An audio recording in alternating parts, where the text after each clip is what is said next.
know there was a time in my life when the sound of the phone ringing would send a chill right down my spine. I'd see an unknown number pop up and my heart would pound. Debt collectors again.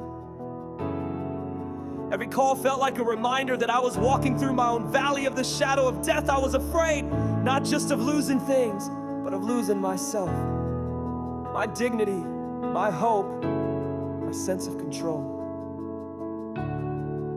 But then I came across Psalm chapter 23, verse 4. Even though I walk through the darkest valley, I will fear no evil, for you are with me. Your rod and your staff, they comfort me.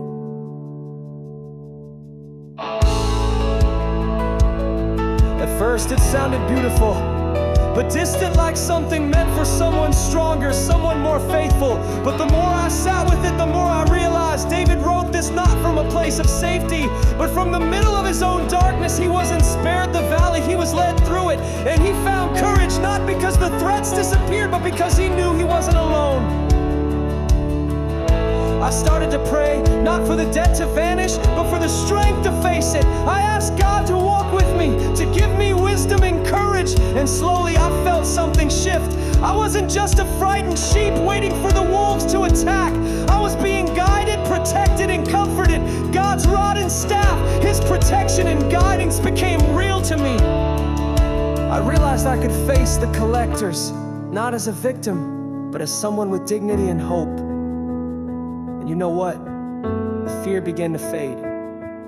I started answering those calls. I started negotiating on my terms with honesty and respect. I wasn't begging, I was standing.